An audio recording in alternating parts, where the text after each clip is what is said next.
Tiga. Scene yang paling susah itu sebenarnya scene takut. Itu sesuatu yang baru buat aku. Aku belum pernah harus acting takut sebelumnya, dan itu mendalaminya cukup lama hitungannya ya, karena it's just new gitu. Tapi dengan bimbingan Kak Gita, ya insya Allah sih hasilnya bagus gitu ya. Ini jalan dulu.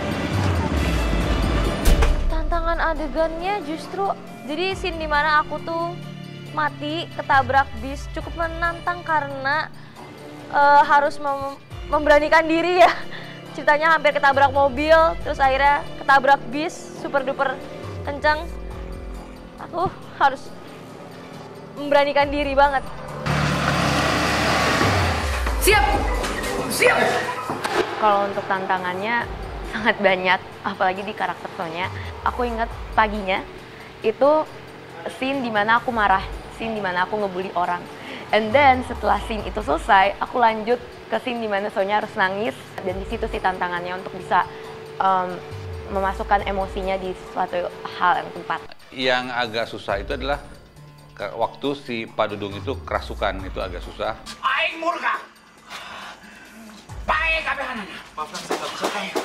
Kebetulan saya ada referensi, ada teman saya yang waktu itu dimasukin kayak begitu, kayak kerasukan. Jadi saya mencoba mengimitasi seperti itu.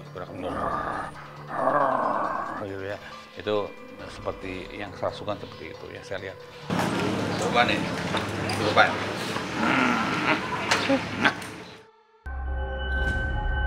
Saya Randika Jamil, saya di sini berperan sebagai Ajat.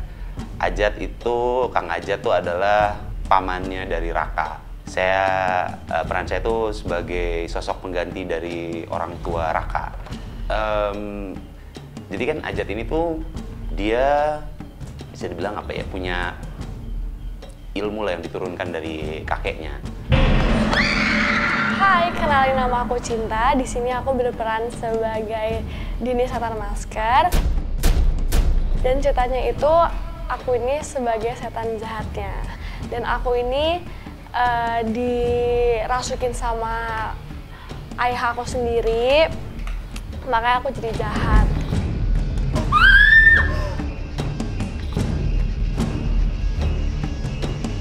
Aku ada satu instansi pas aku pulang dari set itu palingan jam 1-an gitu.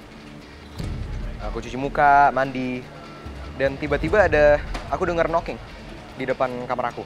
Aku keluar, aku coba melihat sekeliling aku di lorong-lorong, nggak ada orang.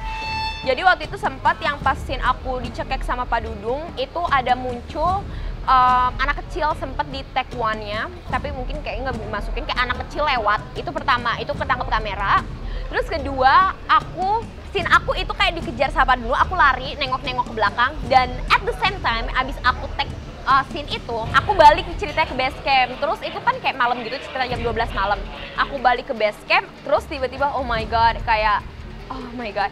Aku tuh, yang pas aku lewat itu kayak ada something gitu. Kan itu ada pohon gede kan. Terus aku kayak nggak tahu kenapa pas di bawah pohon itu kayak merinding lihat ke pohonnya itu, nggak tahu kenapa ya. Tapi aku nggak ngerasa apa-apa gitu loh. Cuman kayak hatinya aja nggak enak gitu kan. Terus abis denger kurus berdasarkan harinya baru bilang sebenarnya kayak itu ada banyak di atas itu. Cuma aku nggak tahu. Aku pernah lagi reading ke toilet pas mau cuci tangan. Aku mau ngambil sabun, mau nuang sabun lah ya. Botolnya tiba-tiba gerak set gitu. Itu aku sempet diem bentar kayak mikirin, lah apa nih yang baru aja kejadian gitu. Makanya intinya aku pakai you can see, oke? Di bagian sininya tuh tiba-tiba ada yang kecakar, padahal aku sama sekali nggak ada menyentuh ini, nggak ada adegan saling mencakar gitu. Baru ngehnya pada saat di hotel, kok tiba-tiba ada beginian gitu.